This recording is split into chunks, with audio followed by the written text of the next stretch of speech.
이제도 너희가 허탄한 자랑을 하니 그러한 자랑은 다 악한 것이라. 그러므로 사람이 선을 행할 줄 알고도 행하지 아니하면 죄니라. 아멘. 서울 송파구 백제고문에 위치한 하늘비전교회 우리 오영택 목사님이십니다. 본문 말씀을 가지고 기도하세요, 주님께서 응답 주십니다 라는 제목으로 말씀 주십니다. 나오셨습니다. 하나님께 감사와 영광을 돌리시 바랍니다. 할렐루야, 감사합니다. 오늘 이렇게 기도하려고 오신 분들 하나님 응답 주실 줄 믿습니다. 갈보리교회 김정현 온 가족 큰 믿음 주소서. 또 임채권 딸이 간증하는 삶을 살도록 하소서. 하나님께 예물도 드리면서 오늘 이렇게 은혜를 사모합니다. 기도하시겠어요? 하나님 아버지 감사합니다. 오늘 이렇게 은혜를 사모하여 올라오신 모든 사랑하는 권속들, 섬기는 교회가 부흥하고 발전하게 하여 주시고, 또한 문제는 다 해결받게 하여 주시고, 하던 일은 주님 손에 맡겨오니 주께서 우리의 상상과 생각보다 더 좋게 하여 주시고, 가족 천국이 이루어지고 믿지 않는 가족들이 구원받고 예수 믿게 하여 주시고, 병든 육신 싹 치료받게 하여 주시고, 우리가 기도하며 은혜 받고 응답받는 귀한 기도원이 날로 부흥 발전하게 하여 주시며, 은혜 받는 자의 물결이 차고 넘치게 하옵소서. 오늘도 부족한 종 단위에 섰습니다. 하나님의 말씀으로만 바로 증거하게 하시고 전하고 듣는 자 다 같이 은혜만 받게 하옵소서. 예수님의 이름으로 기도하옵나이다. 아멘. 우리 앞뒤 좌우로 인사합니다. 은혜 받읍시다. 복 많이 받으세요. 우리 목사님한테 제가 말씀을 드릴 때 4장이라고 그랬어요. 4장. 야고보서 4장이라고. 근데 저는 5장이라고 생각하고 그렇게 드렸어요. 실수는 누가 한 거예요? 제가 했어요. 그러나 어찌됐든 4장도 읽어보니까 은혜가 되고 5장도 보면 은혜가 돼요. 5장 13절부터 보겠어요. 5장 13절로 18절까지 제가 보도록 하겠습니다. 너희 중에 고난당하는 자가 있느냐? 그는 기도할 것이요 즐거워하는 자가 있느냐? 그는 찬송할지니라. 너희 중에 병든 자가 있느냐? 그는 교회의 장로들을 청할 것이요 그들은 주의 이름으로 기름을 바르며 그를 위하여 뭐할지니라? 기도할지니라. 믿음의 기도는 병든 자를 구원하리니 주께서 그를 일으키시리라. 혹시 죄를 범하였을지라도 사하심을 받으리라. 그러므로 너희 죄를 서로 고백하며 병이 낫기를 위하여 서로 기도하라. 의인의 간구는 역사하는 힘이 크미니라. 엘리야는 우리와 성정이 같은 사람이로되 그가 비가 오지 않기를 간절히 기도한즉 3년 6개월 동안 땅에 비가 오지 아니하고 다시 기도하니 하늘이 비를 내주고 땅이 열매를 맺었느니라. 아멘. 그래서 오늘은 기도에 대한 말씀을 드리려고 합니다. 아마 이렇게 기도원을 찾아오시는 분들은 누구보다도 기도를 많이 하시는 분들일 거예요. 그래서 그 기도에 응답받은 경험 또 체험이 있으니까 이렇게 날이 구주고 또 추워진다고 하는데도 기도원에 가자 이렇게 생각하고 오시는 거죠. 하나님은 기도하면 반드시 응답을 주십니다. 한번 두 주먹을 딱 쥐고 한번 절 따라 보세요. 기도하면 응답받습니다. 다시 한번 크게 기도하면 응답받습니다. 크게 기도하면 응답받습니다. 아멘. 뭐 이것도 순종을 못 하는데 뭘 하겠어요, 그죠? 두 손 빼가지고 이거 흔들면서 하자고 하는데도 방석처럼 깔고 앉아갖고 이렇게 하고 있으면 뭘 순종하겠어요? 가서 뭐 전도하라는 거, 또 어디 가서 선교하라는 거, 헌금하라는 거 이런 건 어떻게 하겠어요? 그냥 이거 흔들면서 그냥 기도하면 응답받습니다. 그것만 해도 하나님이 오늘도 여러분에게 큰 은혜 주실 줄로 믿습니다. 근데 기도는 다 해요. 여러분 불교 신자도 기도해요. 그저 천지신명 믿는 사람들도 기도해요. 나름대로 그들 기도는 더 막 절박할 수 있어요.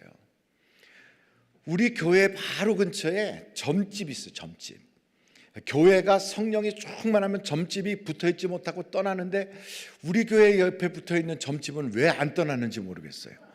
그래서 이제 전도하러 갔어요. 전도하러. 그 점집에 전도하러 2층에 있어서 가서 딱 가서 똥똥 놓고 하고, 그리고 이제 가서 예수 믿으세요 하고 이제 전도하려고 이제 했더니 문을 이렇게 열었는데 저를 보면서 눈이 빨개져 갖고 눈물을 흘리더라고. 저를 이렇게 보고 눈이 빨갛게 돼 눈물을 이렇게 쭉 흘려요. 그러면서 뭐라고 그러냐면 이렇게 여기 오시면 안 되잖아요 이래요. 그래서 더 와야 되겠구나 이런 생각이 들었어요. 근데 그분은 겨울이든 비가 오는 날이든 상관없이 창문을 이렇게 열어놓고 집안에 초를 이렇게 켜놨어요. 창문을 열어놓고. 여러분 추운 날 창문 열어놓고 있으면 그 뭐 살기가 좋아요 아니면은 굉장히 힘들어요. 힘들지. 근데 그 집에 보니까 여자애가 왔다 갔다 하는데 한 중학교 고등학교 다니는 애 같이 보이더라고요. 저 사람도 보나마나 자기는 점치는 사람이 됐지만 자식만큼은 무당 만들고 싶지는 않겠구나 이런 생각이 들더라고요. 그런데도 얼마나 기도를 많이 하는지, 그 무당이 그렇게 기도를 많이 하더라고요. 여러분 무당들도 산기도 가요. 무당들도 금식 기도도 하고 다 기도합니다. 그러니까 여러분 그들하고 같이 우리가 영적 싸움을 싸우려면 우리가 뭔가 달라야 되잖아요. 저는 사우디아라비아에서 한 5년 동안 선교를 했거든요. 거기서 보면 이 사람들은 하루에 5번씩 기도해요. 그리고 뭐 핫지나 라마단이나 이럴 때가 되면 금식 기도를 한 40일씩도 하고 한 달씩도 해요. 그런데 그렇게 하면서 금식 기도를 한 달 하는군요. 근데 그들 금식은 우리하고 달라요. 낮에는 안 먹고 밤에는 먹고. 근데 이제 그렇게 하더라도 노동을 해가면서 그 금식을 하거든요. 근데 얼마나 열심히 했는지 몰라요. 기도도 뭐 우리가 생각하는 저 사람들은 뭐 도대체 뭘 하나 하겠지만 밤을 새워서 자기들이 가지고 있는 꾸란을 막 읽어요. 근데 꾸란을 읽는 그 임맘이나 이런 사람들이 그걸 읽다가 감동이 돼가지고 막 울면서 읽어요. 밤에 막 스피커로 그냥 계속. 여러분 그들도 그런 열심은 있어요. 근데 우리가 하루에 5번씩 기도하는 거 여간해서 못하죠. 여러분 몇 시간 기도하세요? 제가 이제 목회자가 되려고 하는 사람들한테 물어봤어요. 몇 시간 기도하니? 하고 물어봤어요. 그랬더니 이렇게 쳐다보더라고요. 1시간, 2시간 기도하는 사람들도 많지가 않더라고요. 근데 여러분 세상에 직장에 나가서 일하는 사람은 몇 시간을 일합니까? 최소 하루에 8시간을 일을 해요. 8시간을. 그러면 목회자라고 하면 7시간, 8시간은 기도를 해야 되는 거예요. 왜냐하면 성경에 보니까 기도하는 것과 말씀 보는 것이 우리의 본업이라는 거거든요. 근데 그 정도는 해야 목회를 하는 거지. 그것도 안 하면서 그러면서 그냥 직장 다니는 사람은 8시간씩 일하면서 자기 개발도 하고 자기가 조금 더 좋은 평가를 받으려고 학원도 다니고 공부도 하고 이렇게 하고 있는데 목회하는 사람이 그냥 자기 개발도 안 하고 기도도 안 하고 말씀도 보지 않고 그러고 있다면 그거는 완전히 날라리죠. 그럼 우리 평신도들이나 일반 성도는 어떻게 해야 되느냐? 그래서 성경은 뭐라고 말씀하시냐면 항상 기뻐하라. 그리고 뭐라고 그랬어요? 쉬지 말고 기도하라. 그리고 범사에 감사하라. 이것이 너희를 향하신 하나님의 뜻이다 그랬어요. 그러니까 쉬지 말고 기도해야 되는 거죠. 그러니까 쉬지 말고 기도하지 않으면 하나님이 사랑하는 사람들은 어떻게 만드냐면 기도할 거리를 자꾸 줘. 그래서 나는 왜 이렇게 팔자가 세냐?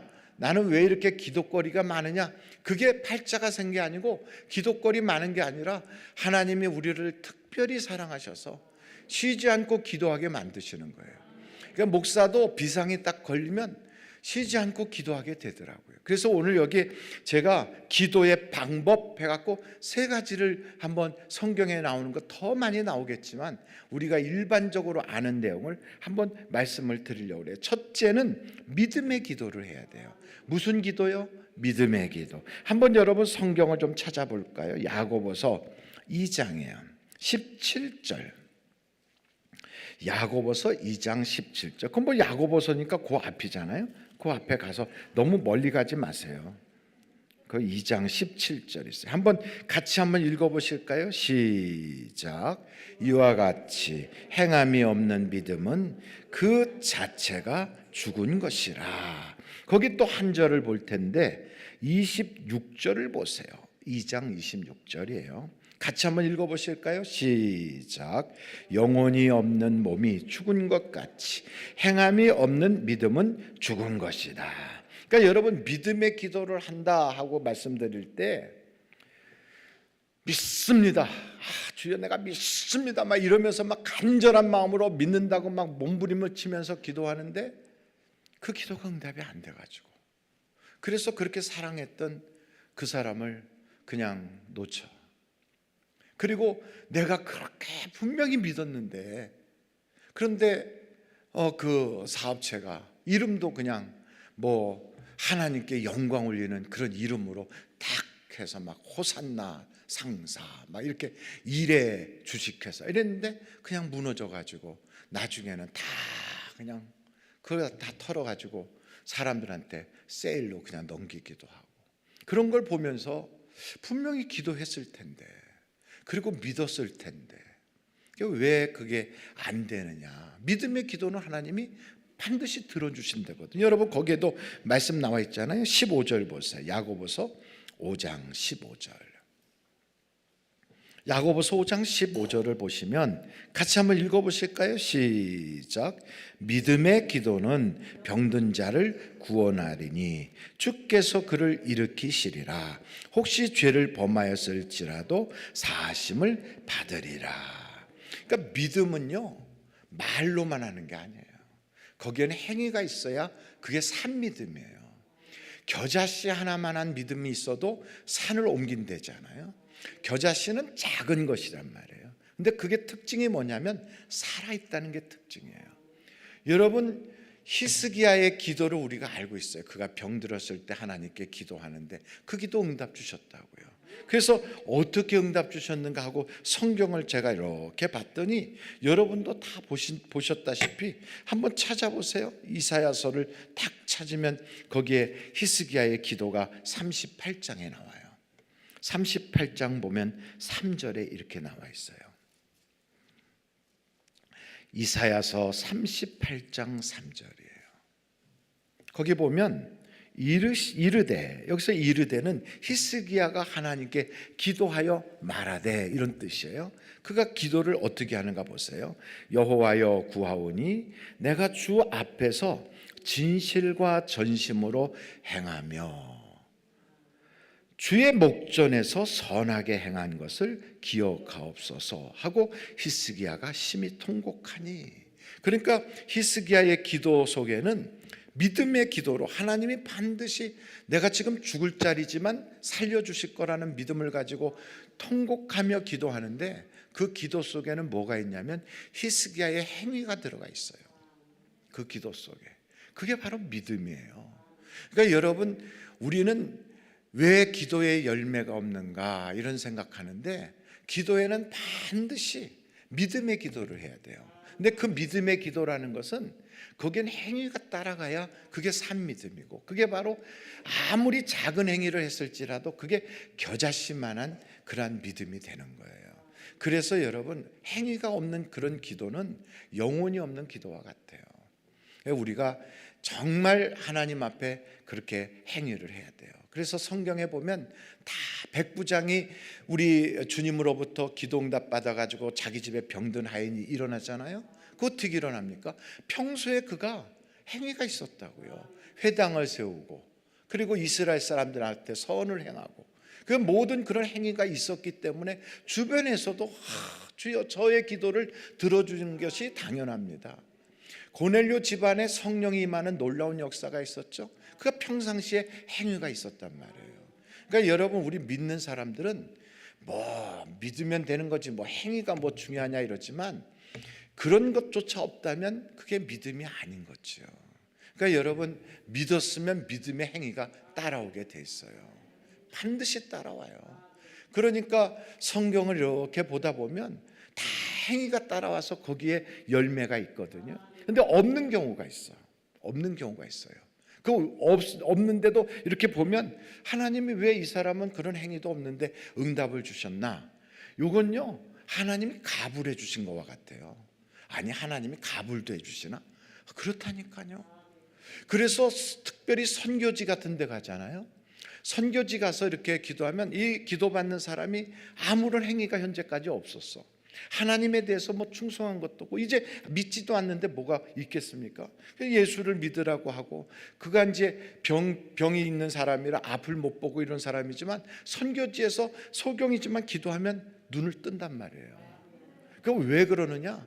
하나님의 역사를 통하여 복음이 전파되기도 하지만 앞으로 이 사람을 통하여 하나님이 하실 일이 많단 말이에요. 그래서 가불해 주는 거예요.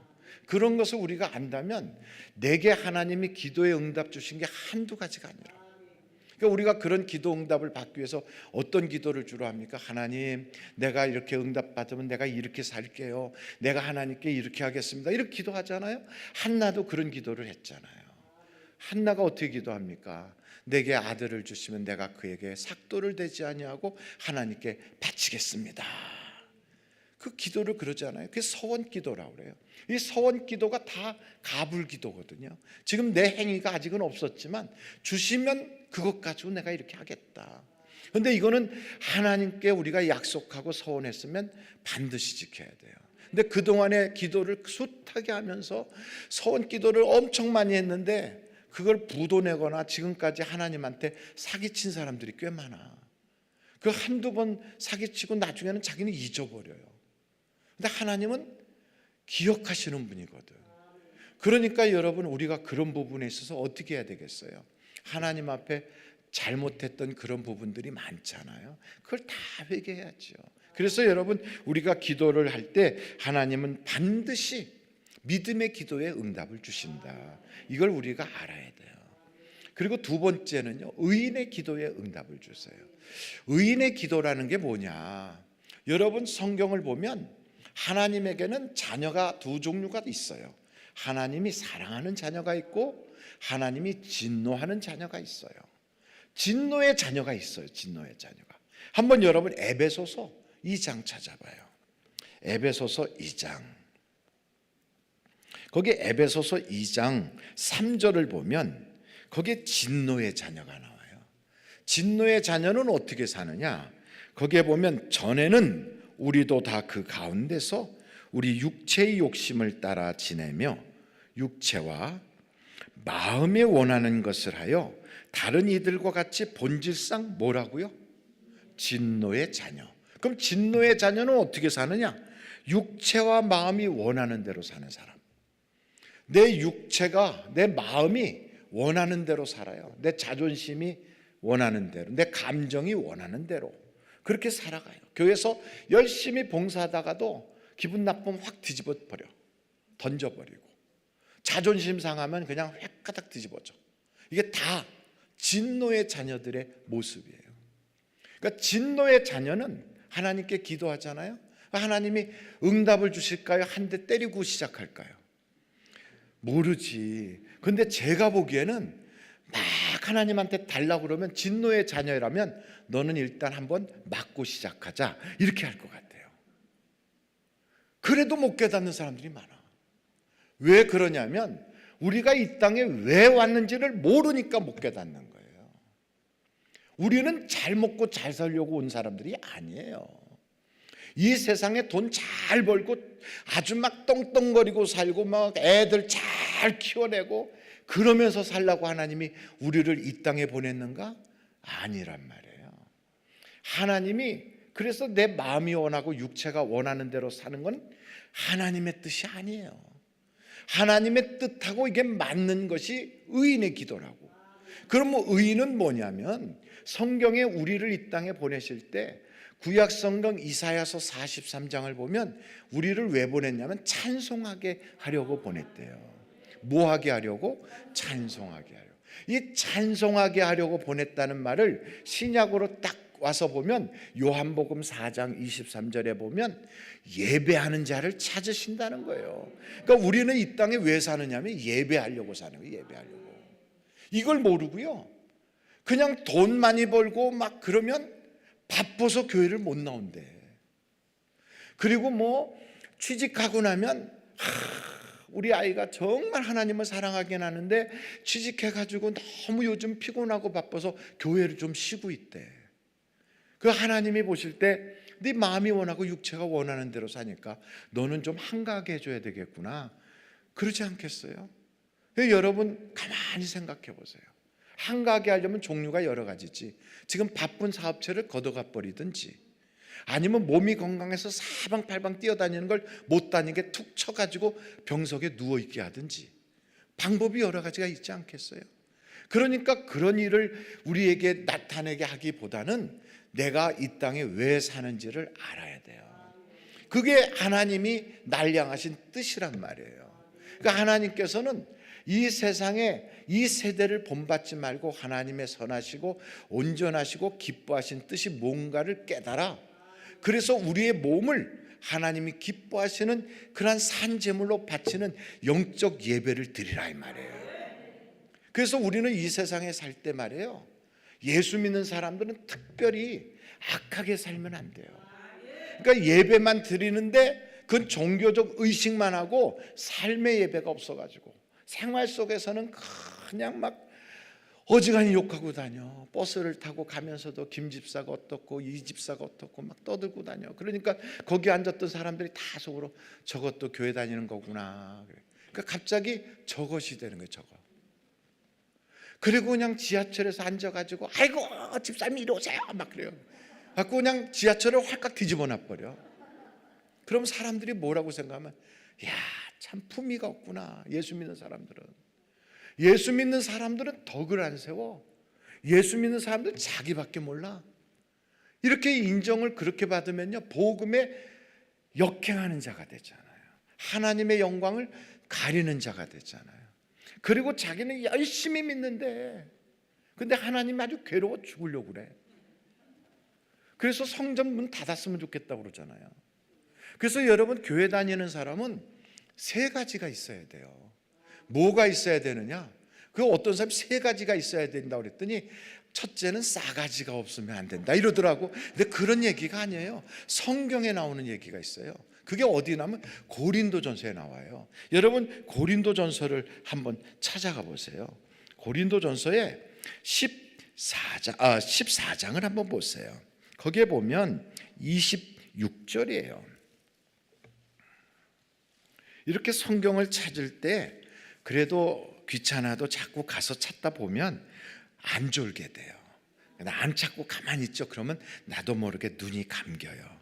그러니까 고린도전서 14장 26절이에요. 14장 26절. 그런즉 형제들아 어찌할까? 너희가 모일 때 각각 찬송시도 있으며 가르치는 말씀도 있으며 계시도 있으며 방언도 있으며 통역함도 있나니 모든 것을 뭐 하기 위해서 하라? 그럼요, 덕을 세워야 돼요. 막 은사가 조그만한데 교회 덕이 안 되고 그러면 안 돼요. 막 그 사람 방언도 너무 잘해, 막 유창해. 그러면서 너 내 방언 한번 들어볼래? 그러면서 막 그냥 왔다따따리 막 별소리를 다 해요. 그런데 교회에 전혀 덕이 안 돼. 그러면 그 사람은 성경적으로 하는 게 아니에요. 두 번째 있어야 될 게 거기 고린도전서 14장 40절을 보세요. 40절. 고린도전서 14장 40절. 모든 것을 뭐 하게 하라? 품위 있게 하라. 그러니까 품위가 있어야 돼요. 그러니까 예수 믿는 사람은 품위가 있어야 돼요. 그러니까 품위가 없어가지고 어디를 가든지 그냥 구지지지하고 막 이러면 안 돼요. 품위가 있어야 돼요. 왜요? 나는 편하자고 그런 게 아니에요. 하나님의 영광을 위해서 그러는 거예요. 그리고 세 번째 거기 있어요. 뭐 있게 하라? 질서 있게 하라. 그러니까 여러분 교회 안에도 질서가 딱 있는 거예요. 그러니까 뭐 많이 배웠다고 막 아는 척하고 돈 있다고 막 있는 척하고 세상에 권세 있다고 막 교회에서 막 휘젓고 다니고 그러면 안 돼요. 그러니까 세 가지가 있어야 돼요. 첫째 뭐가 있다?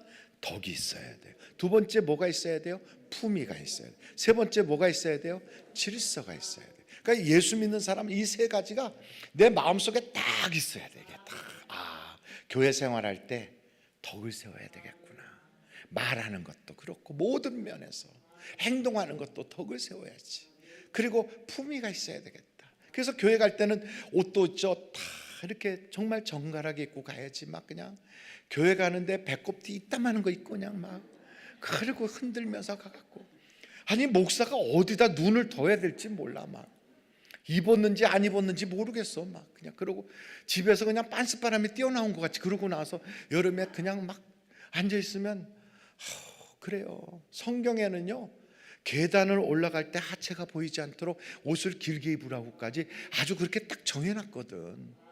그런데도 그냥 막 그러고 다니면 좀 품위가 없어 보이잖아요. 그리고선 껌을 제깍제깍 씻고서는 그 껌을 갖다가 그냥 앉아있는 그 앞에 있는 그 밑에다 딱 붙여.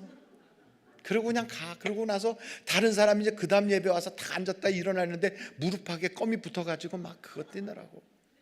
그 왜 어떻게 그렇게 잘하냐면 그 우리 교회에 그런 사람들이 있더라고. 아니 교회 다니는 사람은 이웃을 사랑해야 되는데 왜 그렇게 살아요? 그게 이웃 사랑하는 모습인가?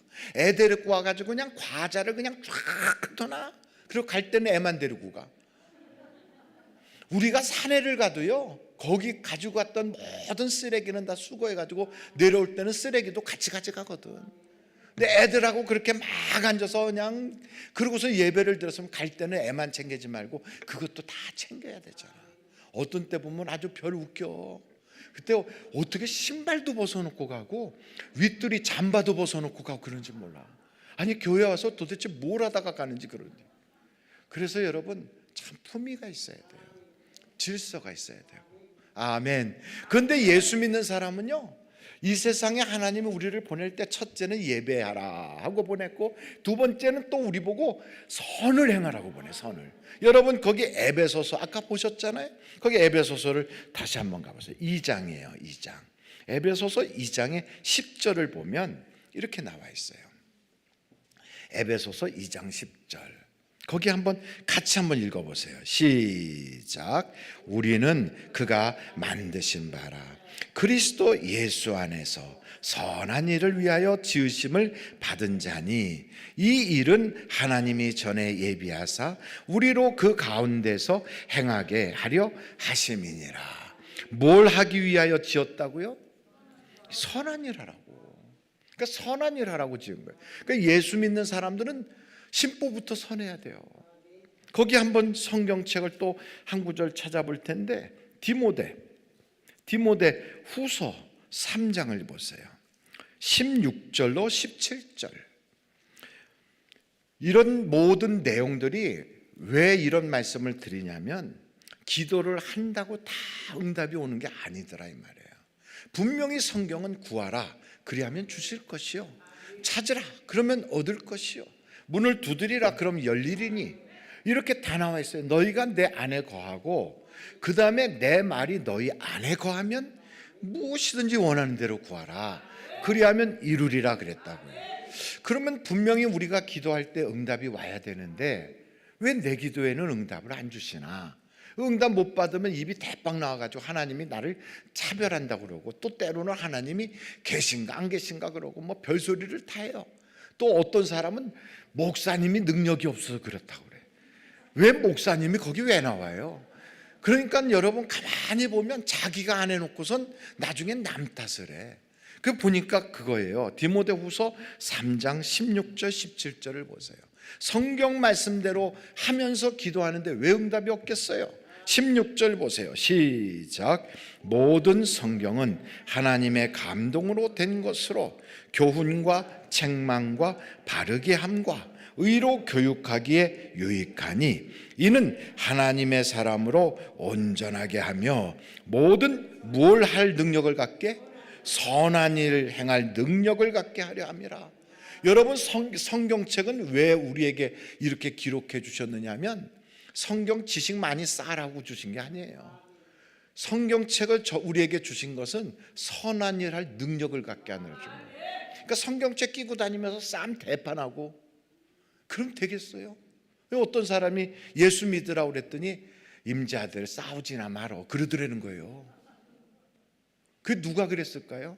옛날에 박정희 대통령이 대통령으로 살아 생전에 있을 때 가서 이제 목사님들하고 이렇게 무슨 조찬기도 같은 거 하잖아요. 가서 이제 그런 얘기를 하는 거죠. 아이고 대통령님도 예수 믿고 구원 받으셔야지. 예수 믿으셔야죠. 그랬더니 그 얘기를 하더래요. 임자들이나 싸우지 말어 그러더래요. 얼마나 기가 막혀요. 교회가 그게 싸우는 곳입니까? 그러니까 사람들이 막 싸우니까 야 여기가 교회인 줄 알아 싸우게 이랬다는 거예요. 그만큼 예수 믿는 사람들이 선한 일할 능력을 가지라고 성경책을 써줬는데 싸우는 거예요. 그리고 여러분 디도서를 보세요. 2장에 디도서 2장. 디도서 2장을 보시면 거기에 14절이 있어요. 거기에 뭐라고 되어 있는가 보세요. 같이 한번 읽어보실까요? 시작. 그가 우리를 대신하여 자신을 주심은 모든 불법에서 우리를 속량하시고 우리를 깨끗하게 하사 뭘 열심히 하는 자 되라고? 선한 일을 열심히 하는 자기 백성이 되게 하려 하심이라. 그러니까 우리를 이 땅에 보낸 이유도 선한 일을 하라고, 성경책 써주신 이유도 선한 일 할 수 있는 능력자가 되라고, 우리를 구원하신 이유도 선한 일 하라고. 그러니까 여러분 우리는 선한 일을 해야 되는 거예요. 그러니까 이렇게 말씀대로 살면서 하나님께 기도하면 왜 응답이 없겠습니까? 저도 사실은 걷지도 못하고 휠체어 타던 사람인데, 그래갖고 암으로 제가 이렇게 죽어가던 사람인데, 하나님께 기도하여 저하고 똑같은 병세가 있던 사람, 그분은 2인실에서 같이 있을 때 그분은 영안실로 퇴원하시고 저는 병원 정문으로 퇴원해가지고 그때부터 지금까지 이렇게 다니고 걸어 다니고 이 몸 가지고도 사우디도 갔다 오고 그랬잖아요. 그러니까 하나님이 이렇게 지팡이도 짚고 다니고 쩔뚝거리게 하고 이렇게 할 때에 저 사람은 왜 저러나 하고 저한테 목사님 어디 다치셨어요? 아니 날 때부터 원래 그 선천성 그런 질환으로 그렇게 된 거예요? 하고 물으면 제가 이 간증을 하죠. 내가 죽을 자였는데 하나님이 그때 기도했더니 응답을 주셨다. 그 목사님은 어떻게 기도하셨어요? 그래서 제가 이렇게 기도했다고 그러죠. 저는요 하나님 앞에 감사로 기도했거든요. 감사로 기도했더니 하나님이 응답을 주시더라고요. 그래서 3가지예요. 첫째, 믿음으로 기도하라. 2번째, 의인의 기도에 응답 주신다. 3번째, 감사로 기도하라. 이렇게 기도하면 하나님이 역사를 하시는 거지요. 여러분, 그래서 우리 예수 믿는 사람은 우리가 세상을 살다가 이 세상이 악하니까 도전을 한다고요. 예수님한테까지 마귀가 가서 도전했는데 도전 안 하겠어요? 다 도전하지 막.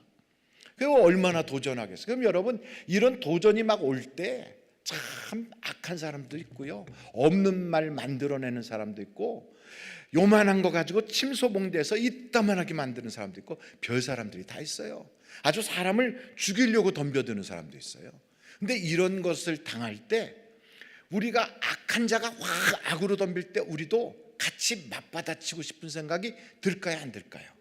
들지. 저것이 나한테 저랬어, 나는 더 세게 할 거야. 이런 마음이, 보복하고 싶은 마음이 우리 속에서 이렇게 올라온다고요. 근데 그러지 말라는 거예요. 왜? 우리는 선한 일 하려고 온 자들이거든요. 그래서 성경을 보면 이런 말씀이 성경에 나와 있어요. 여러분이 다 아시는 말씀인데 베드로 전서예요. 3장이에요. 거기에 9절부터 보면 이런 말씀이 나와요. 한번 같이 보세요. 베드로 전서 3장 9절이에요. 베드로 전서예요. 베드로 전서는 신약 성경에 있어요. 3장 9절. 자, 같이 한번 읽어보실까요? 시작. 악을 악으로 욕을 욕으로 갚지 말고 도리어 복을 빌라. 이를 위하여 너희가 부르심을 받았으니 이는 복을 이어받게 하려 하심이라. 그러므로 생명을 사랑하고 좋은 날 보기를 원하는 자는 혀를 금하여 악한 말을 그치며 그 입술로 거짓을 말하지 말고 악에서 떠나 선을 행하고 화평을 구하며 그것을 따르라. 사실은 우리가 인생을 살다 보면 굉장한 위기들이 올 때가 있거든요. 평생 그런 고생 하나 하지 않고 사는 사람이야 우리는 복 받은 사람이다, 이렇게 말할 수 있을 거예요. 근데 그게 다 복은 아니죠. 뭐 그래서 하나님 없이 자기가 살다가 그냥 죽으면 그게 어디로 갈지 모르죠. 그런데 하나님께서는 당신께서 사랑하는 자들을 때로는 징계도 하시거든요. 그래서 이렇게 위기를 만나게 해요. 근데 이런 위기가 딱 찾아오는데 그때 부르짖어 기도하거든요. 저도 똑같이 2019년도부터 제 목회 인생에 제가 평생에 83년도부터 전도사 생활해가지고 이제는 쭉 오면서 이제 목회 인생을 은퇴하기를 얼마 앞두고 있는 바로 그런 때 저에게 아주 엄청난 어려움이 파도와 같이 몰려왔어요. 그래서 그 어려움 속에 탁 놓여 있을 때 막 교회에서는 무슨 연판장 돌리듯이 막 유인물 만들어서 예배 끝나면 밖에서 막 나눠주고, 우리 목사는 이런 사람이니까 내쫓아야 된다 그러고 막 나눠주고, 그리고 교인들끼리 막 딱 뭉쳐서 교회를 살려야 된다 그러고 무슨 대책위원을 만들고. 그러니까 시끄러웠을까요? 안 시끄러웠을까요? 시끄럽죠. 그리고 또 별소리가 다 있을까요? 아니면 조용했을까요? 별소리가 다 있어요. 그러니까 별별 소리가 다 있는 거예요. 19년부터 그렇게 해가지고 막 20년, 21년 그렇게 계속 어려움을 주니까 이게요, 막 그냥 그 뭐 유튜브에도 올라가고 교회가 막, 그래서 우리 교회가요 엄청 유명해졌어요. 되게 유명해졌어요. 그리고 교회가 그렇게 어려워지니까 교인들이 열심히 붙어 있을까요? 떨어져 나갈까요? 떨어져 나가죠. 그래서 우리 교회에 그 당시 그 어려움 때문에 떠난 사람만 500명이 넘어요. 500명이 넘으니까 참 감사하더라고요. 저희 때문에 주변 교회들이 많이 부흥했으니까 참 감사하죠. 근데 어찌됐든 그런 일이 심각하게 벌어질 때 제가 무슨 생각을 했냐면, 이런 어려움 속에서 제가 계속 있다 보면 하나님 영광을 가리겠구나. 두 번째는 나만 목회하는 게 아니라 내 아내도 따로 목회하고 있는데 그 교회까지 어려움이 가겠구나. 이 두 가지가 하나님의 영광을 가려서 한국 교회의 복음 사역에 크게 지장이 되겠구나. 그리고 나 때문에 내 아내 목회지까지 어려움이 가겠구나, 이런 생각이 들어가지고, 그래서 야, 어떻게 해야 되나. 그래서 죽을까. 그러니까 목사가 죽을까를 생각했다니까요. 어디 가서 죽어야지 잘 죽을까? 편하지 않게 죽을까? 그런 생각을 했어요. 그럴 때 여러분, 이런 절박할 때 기도할까요, 안 할까요? 기도하지요. 근데 바로 그때 이런 스트레스가 쫙 몰려오니까 저에게서 교감신경, 부교감신경이라고 하는 이런 신경계통이 완전히 마비가 되면서 고개를 못 들겠어요. 이렇게 누워가지고. 그리고서 소변 대변을 그냥 줄줄 싸요. 그러니까 사람이 완전히 망가졌어요. 그러니까 모든 신체 조건의 기본이 다 풀어져 버린 거예요. 그러니까 교회에서는 별 소리를 다 해서 쫓아내자 막 그러는 열풍 같은 바람이 불고, 교인들은 막 매주마다 막 수십 명씩 떠나가고, 얼마나 힘들어요. 그리고 별 소리는 다 돌고, 심지어는 한국에서 이런 일이 있는 걸 미국에서, 유럽에서도 알고 연락이 와요. 무슨 일인가 해가지고. 그러니까 참 힘들지 않았겠어요? 그러니까 제 아내가 저를 쳐다보고 그냥 눈물만 뚜껑뚜껑 흘리는데, 바로 그때 제가 만약에 고개를 들고 움직일 수 있었으면 차 끌고 나가서 교통사고를 빙자한 자살을 했을 거예요. 너무너무 힘들어서, 살 수가 없어서. 그런데 움직이질 못하게 딱 방바닥에다가 눕혀놔 버리니까 할 게 없잖아요. 갈 수도 없고. 뭐밖에 못해요? 그렇죠. 기도밖에 못하는 거예요. 그러니까 여러분, 그렇게 생명을 건 기도를 하다가 그때 하나님께서 저에게 많은 걸 깨우쳐 주셨는데, 그 기도하는 중에 글쎄 제 몸에 아토피가 있었는데, 저 발목에서부터 이 허벅지 있는 데까지 아토피가 그냥 새빨갛게 전체 피부를 뒤집어 가지고 막 피가 막 엉겼었거든요.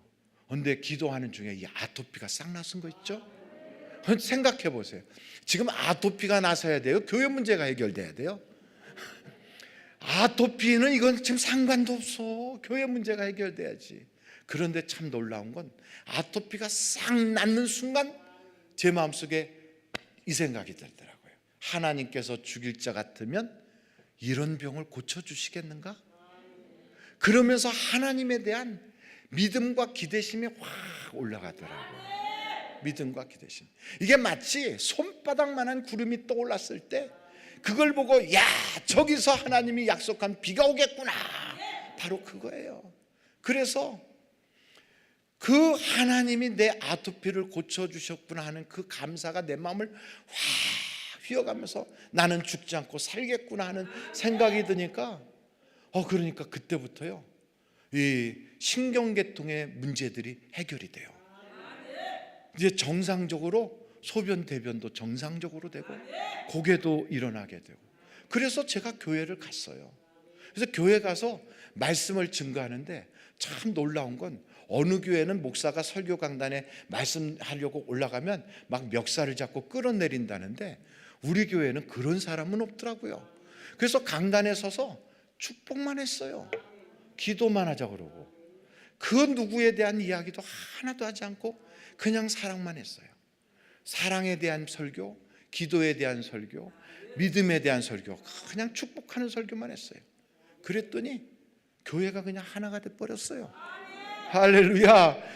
앞장서서 막 별일을 다 하고 막 고소를 해서 막 그냥 고소장이 날라고 이렇게 했던 그 사람들이 와가지고 강대상까지 올라왔고 저를 이렇게 안으면서 목사님 힘드셨죠 이러고 인사를 하면서 다 밑에서 예배 끝나고 교인들 보고 있는데 올라와가지고 쭉 나리배 서가지고 인사를 하더라고요.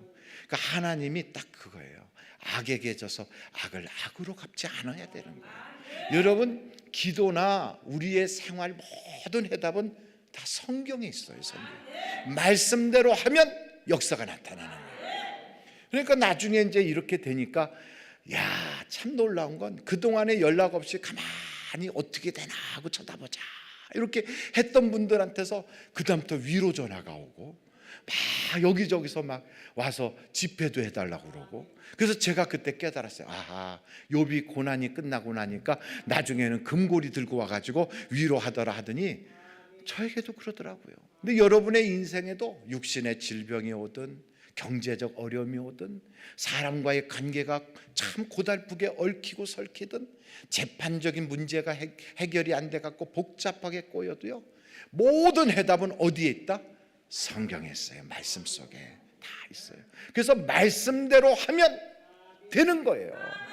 그러니까 이 말씀이요 이게 해답인데 어떤 사람은 이 말씀을 덮어놓고 믿어. 그리고 자기대로 믿어. 내 열심으로만 하면 된다고 막 그냥 열심으로. 그러니까 여러분 하나님이 보시기엔 답답하지. 여러분 성경에 한번 잠언서를 찾아보세요. 잠언서를 보시면 이런 말씀이 있어요. 28장이에요. 잠언서 28장 거기에 보면 9절에 이런 말씀이 있어요. 잠언서 28장 9절이에요. 거기에 보면 이렇게 나와 있어요. 한번 같이 찾아보세요. 28장 9절. 그 읽어보세요. 시작. 사람이 귀를 돌려 율법을 듣지 아니하면 그의 기도도 가증하니라. 아무리 기도를 하는데 말씀을 듣지 않고 기도만 해. 하나님의 말씀하고는 상관없이 기도만 해. 그러면 하나님이 보실 때 그 기도는 가증하다는 거예요. 그래서 여러분 목사님들이 그런 말씀 하잖아요. 말씀 붙잡고 기도하세요. 그게 왜 그런 말씀을 하느냐면 말씀을 듣고 그렇게 해야 되거든요. 그래서 여기 오늘 야고보서의 5장 말씀 전체를 보면서 고난당하는 자가 있느냐? 기도할지니라 그래요. 여러분 고난당하는 건 하나님이 나를 버리셨다는 게 아니고 하나님께서 나를 잊으셨다는 게 아니에요. 하나님께서 나를 더 가까이 부르시는 거거든. 특별하게.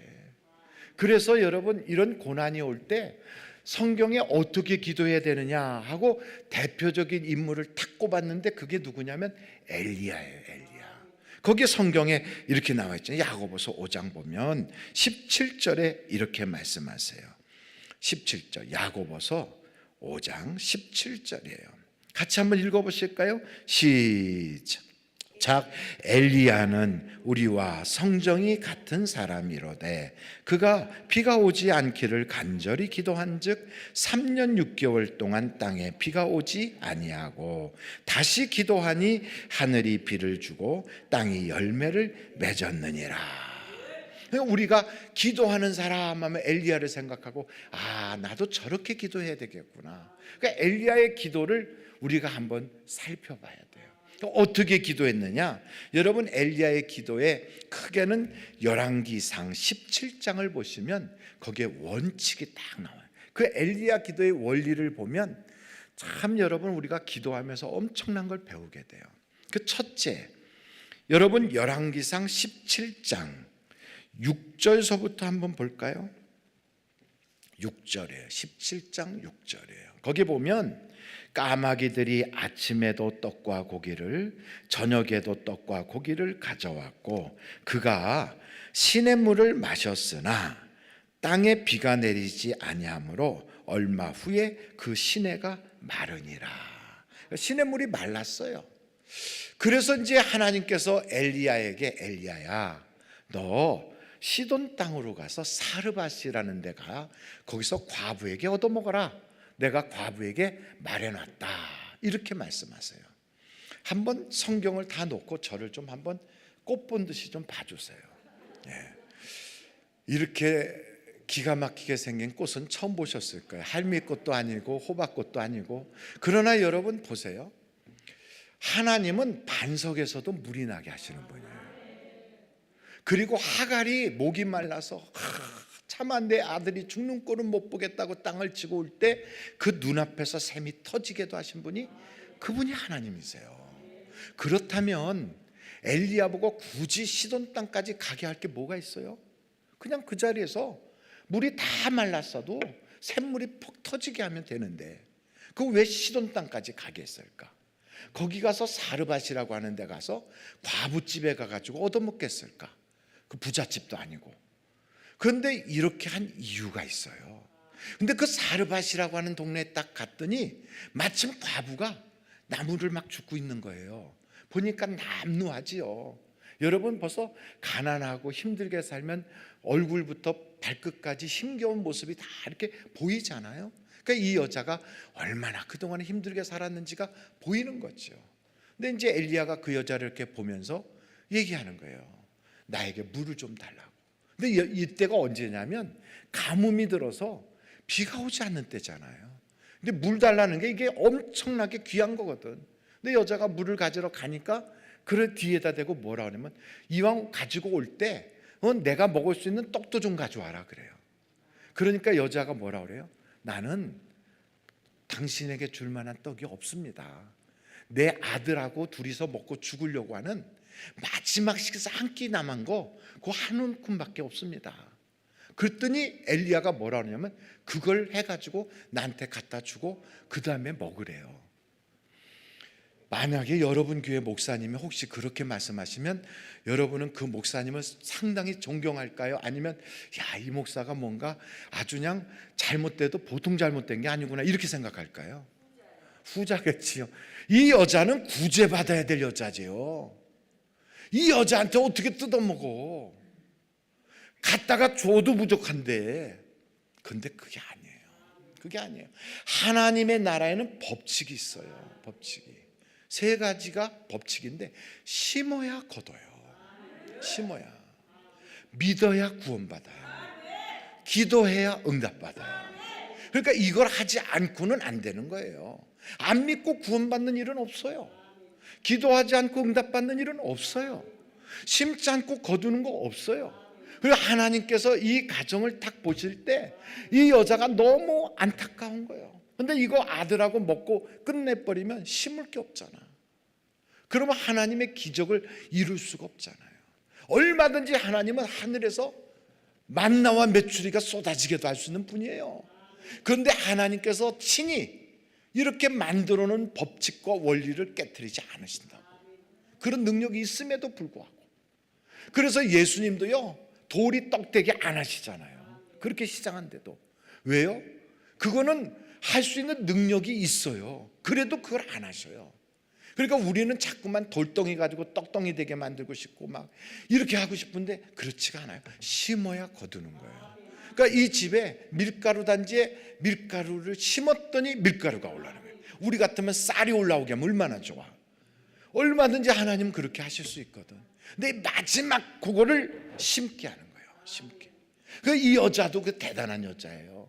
자기하고 아들하고 먹고 죽겠다고 생각하는 걸 한 번도 본 적도 없는 외간 남자가 와서 달라는데 그걸 줘요. 근데 왜 주느냐? 여기 성경을 보니까 이래서 줘요. 이게 참 중요한데 한번 여러분 13절 보세요. 13절 열왕기상 17장 13절 보셨나요? 엘리야가 그에게 이르되 두려워하지 말고 가서 내 말대로 하거니와 먼저 그것으로 나를 위하여 작은 떡 한 개를 만들어 내게로 가져오고 그 후에 너와 내 아들을 위하여 만들라. 그 다음에 보세요. 중요한 거예요. 이게 더 중요해요. 이스라엘의 하나님 여호와의 말씀이 나 여호와가 비를 지면에 내리는 날까지 그 통에 가루가 떨어지지 아니하고 그 병의 기름이 없어지지 아니하리라 하셨느니라 하고 하나님의 말씀을 전한 거예요. 이렇게 하나님이 말씀하셨다. 그랬더니 보세요. 거기에 15절이에요. 그가 가서 이 말씀을 듣고 그가 간 거예요. 그가 가서 엘리야의 말대로 하였더니 여러분 엘리야의 말대로 한 게 하나님의 말씀대로 한 거예요? 아니면 자기 생각대로 한 거예요? 하나님이 엘리야에게 말씀을 주셨어요. 근데 그 엘리야가 하나님한테 받은 말씀을 그대로 여자에게 전했더니 여자가 그걸 듣고 그 말씀대로 했다 이 말이에요. 그 말씀대로. 그랬더니 기적이 나는 거예요. 그러니까 여러분 그냥 내가 뭐 힘대로 막 가서 하고 이건 아니에요. 여러분 안 믿는 사람도 선한 일 많이 해요. 구제 많이 하고 선행 많이 하고 그거는 기적을 이루는 역사가 일어나는 게 아니고요. 하나님의 말씀대로 할 때 기적이 나는 거예요. 그러니까 여러분 아브라함이 왜 복을 받았느냐? 하나님의 말씀대로 순종하여 갈 바를 모르지만 따라갔기 때문에 역사가 나는 거예요. 모세가 왜 그런 역사가 나타나느냐? 하나님의 말씀을 듣고 그대로 순종하였더니 홍해가 갈라지는 거예요. 그러니까 성경을 쭉 보면 내 생각대로 하는 게 없어요. 그래서 무조건 선한 일, 이건 하나님이 기뻐하겠지. 그리고 내가 그냥 저질러 버리는데 사고가 날 때가 많아요. 하나님은 성전 건축하는 게 너무너무 좋으실 거야.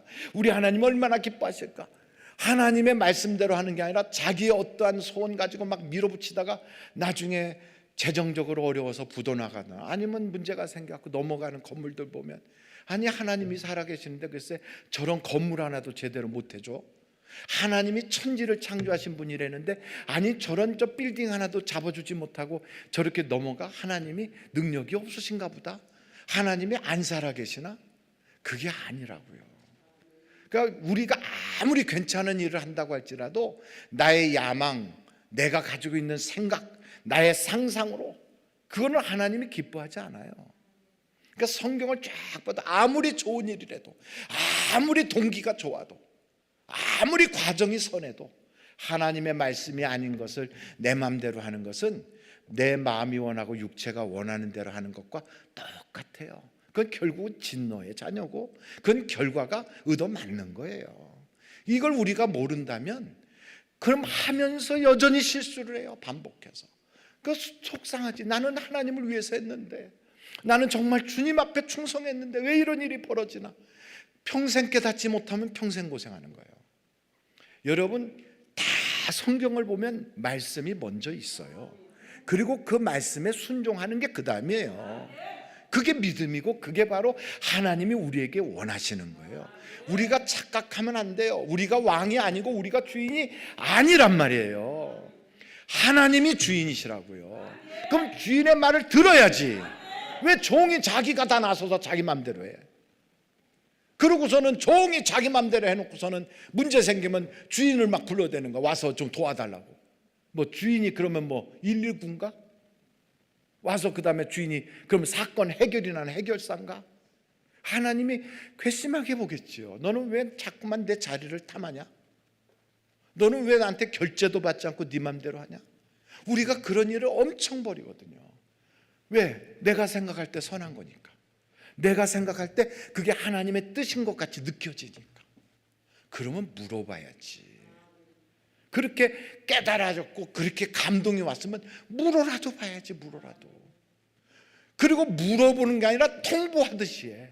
나 이거 할 거니까 그런 줄 아시오. 이러고 그냥 저질러 버려. 나 여기다가 내 사업장 하나 낼 거니까 그런 줄 아시오. 이러고 그냥 저질러 버려. 그리고 나중에 사건 터지면 아이고 하나님이 나한테 어떻게 이럴 수가 있냐고 그래. 그 사람은 두 번 맞아야 돼. 지가 혼자 해서 맞아야 되고 나중에 하나님께 핑계대서 맞아야 되고 깨닫질 못하니까. 여러분 우리가 이런 걸 보면서 야 하나님의 말씀대로 한다는 게 이렇게 중요하구나. 근데 두 번째 여기 보니까 거기에 참 그렇게 해서 15절 말씀대로 했더니 16절 볼까요? 거기에 16절 보세요. 다 같이 한번 읽어보실까요? 시작. 여호와께서 엘리야를 통하여 하신 말씀같이 통에 가루가 떨어지지 아니하고 병에 기름이 없어지지 아니하니라. 거기에도 똑같이 하나님의 말씀같이 역사하는 거예요. 그러니까 내 생각같이 역사가 아니고 말씀같이 역사하는 거예요. 그러니까 우리가 이런 거를 성경을 쫙 보면서 아 내가 착각하고 있었던 게 있었구나. 우리 주님이 그러잖아요. 바리새인들, 사두개인들, 율법사들한테 너희가 성경을 착각하였구나. 성경을 알지 못해서 너희가 잘못 생각했구나. 이렇게 책망할 때가 참 많아요. 여러분 그 이스라엘 사람들은요 성경을 이게 창세기, 출애굽기, 레위기, 민수기, 신명기 이 모세 오경을요 외워. 모세 오경의 그 분량이 우리가 가지고 있는 신약 성경만큼 되거든. 근데 이걸 외워요. 이걸 다 암기하면 그 다음에 기도뽀를 씌워준다고 이렇게. 그러니까 어렸을 때부터 우리 옛날에 하늘천 따지 하듯이요. 이거 몸을 이렇게 흔들면서 이거를 다 외워요. 근데 어떻게 외우냐면 이게 음률이 있거든. 이게 히브리어는 음률이 있어요. 이 음률을 따라서 우리나라 옛날 어르신들이 시조를 읽듯이 음률을 따라서 시조를 하듯이 이렇게 흔들면서 해요. 그래서 이걸 다 외운다고. 이거 다 외우면 성인식을 해줘요. 그리고 성인이 된 자격으로 기도뽀를 씌워줘요. 이렇게 보재기 같이 생긴 거. 그걸 기도뽀를 딱 쓰고 나서 여러분 저기 성지순례 가면 거기서 절벽 같이 생긴 데 있잖아요. 거기 통곡의 벽이라고 하는데 거기 기도뽀 쓰고서 거기서 이렇게 흔드는 사람들, 그 사람들은 최소한 창세기, 출애굽기, 레위기, 민수기, 신명기를 외우는 사람들이요. 그런 정도로 성경에 대해서 박식한데 그들을 향하여 예수님이 뭐라면 너희가 성경을 모르고 왜곡하도다. 성경을 몰라서 잘못 생각하였도다. 이렇게 책망하잖아요. 그러니 우리들도요 성경을 보다 보면 내가 성경 잘못 알아갖고 지금까지 오해했구나. 하나님이 능력이 없는 줄 알았구나. 하나님이 나의 기도는 응답을 안 주시는 줄 알았구나. 그게 아니에요. 말씀대로 역사하시는 분이 하나님이시라고. 그래서 거기에 이렇게 하나님이 기적을 일으키고 나서 그 다음에 여러분 17절서부터 보면 열왕기상 17장 17절부터 보면 이 집에 아이가 병들었어. 2일 후에 그 집 주인 되는 여인의 아들이 병들어 증세가 심히 위중하다가 숨이 끊어진지라. 여러분 이렇게 위중하다가 숨이 끊어졌으니까 이 여자가 기도했을까요? 안 했을까요? 했겠지. 얼마나 순종자라는데 하나 주먹만큼밖에 없는 거 먹고 죽으려고 하는 것도 하나님이 줘라 감동 주면 줄 수 있는 여자예요. 근데 기도 안 했겠어요? 그럼 엘리야가 이 집에 지금 얹혀 살고 있는데 기도했을까요? 안 했을까요? 했지요. 근데 기도했는데 어떻게 됐어요? 죽었어.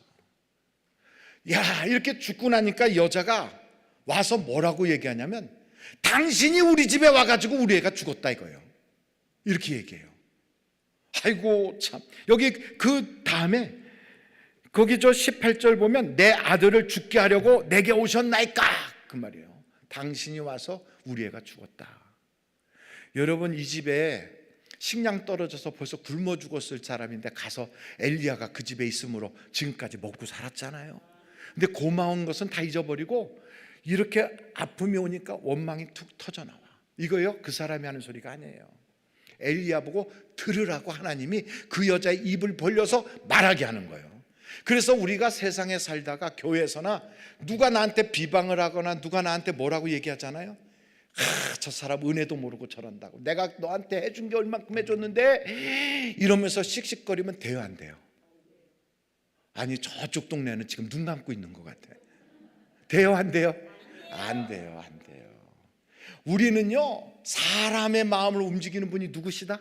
하나님이시다. 하나님이 지금 저분을 통하여 내게 하고 싶은 말씀이 있었구나.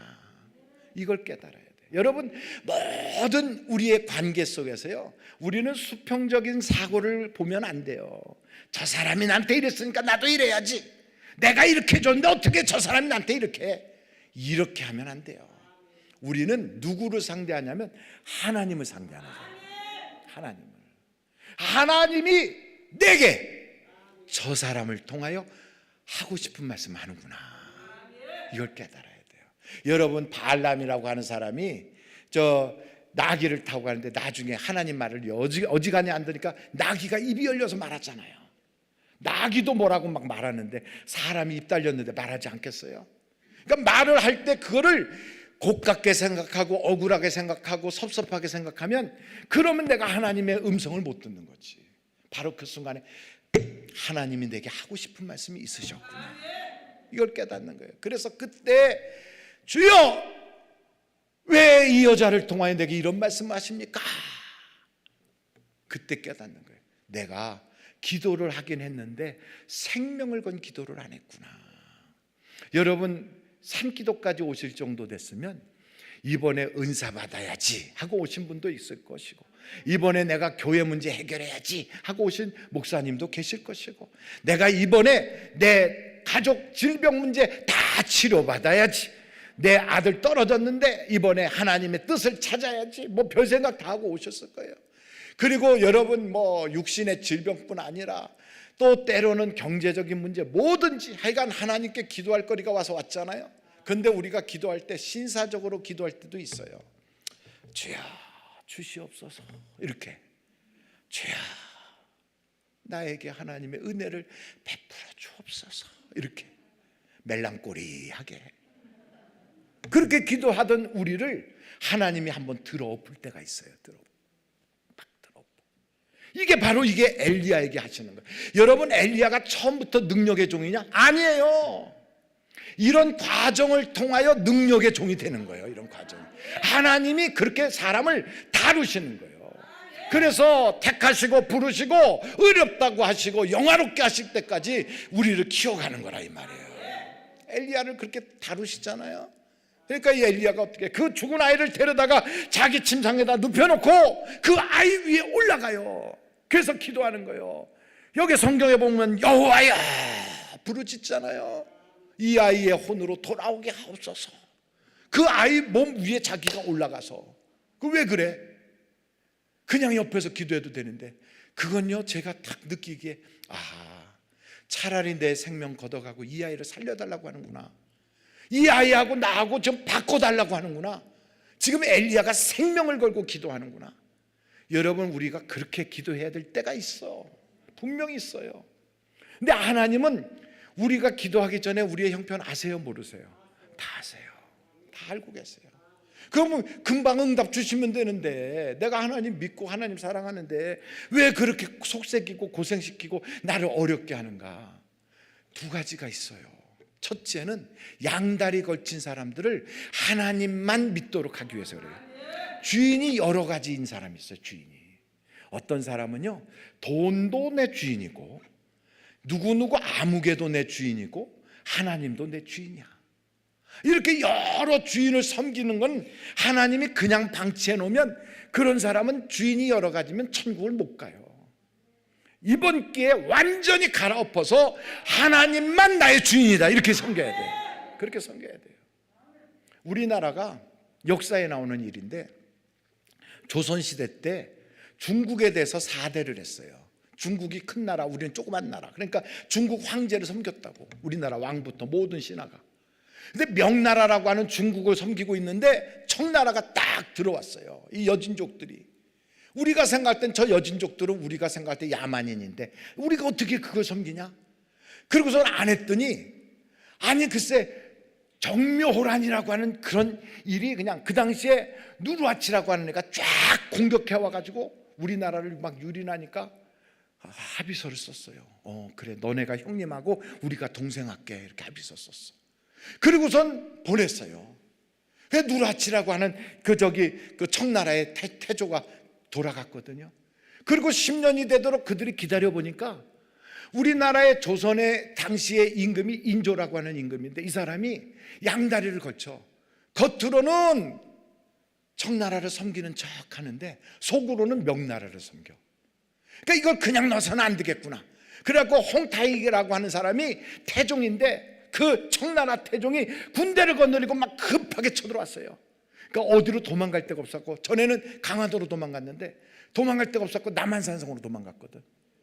제가 하는 얘기를 처음 듣듯이 그러고 보는 사람은 남한산성이라고 하는 영화라도 보라고. 남한산성. 거기 숨어가지고 인조가 거기서 추운 데서 이렇게 하고 있었는데 글쎄 1월 30일 날 도저히 견딜 수가 없어서 1월 30일 날 추울 때요 더울 때요 1월 30일 무지 추워.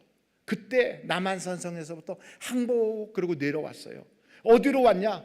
저 지금 잠실에 있는 롯데 백화점 롯데 호텔인데 그 근처가 거기가 삼전도가 있었거든. 거기 와가지고 얼음바닥에다가 거기에 엎드려가지고 9번을 머리를 얼음에다가 내리치는 거예요. 그래갖고 이마에서 피가 터졌어요. 이렇게 왕이 이마가 터졌어. 그러면서 항복을 한 거예요. 아주 그냥 짓밟힌 거예요. 그래갖고 왕의 첫째 아들부터 잡아가, 대신들의 집안에 있는 사람들을 잡아가, 온 백성들을 막 끌어가. 다시는 고개도 들지 마.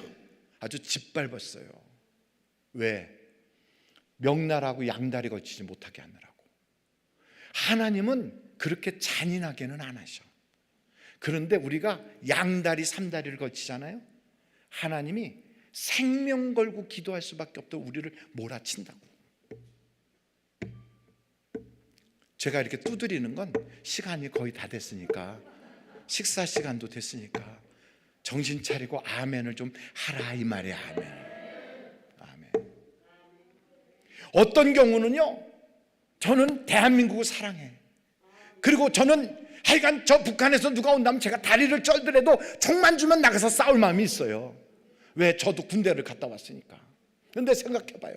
이런 제가 군대를 딱 가니까 그때 20대 얼마나 건강해. 군대 가니까요 막 얼마나 저를 막 훈련을 시키고 막 떼굴떼굴 둥글게 하고 막 그러는데 별일을 다 했어요. 무슨 원산 폭격이라는 거 이마박에다 이렇게 하고 다 했더니 자다 말고도 저를 딱 건져, 예 오영택이병 이러고 뻘떡 일어나.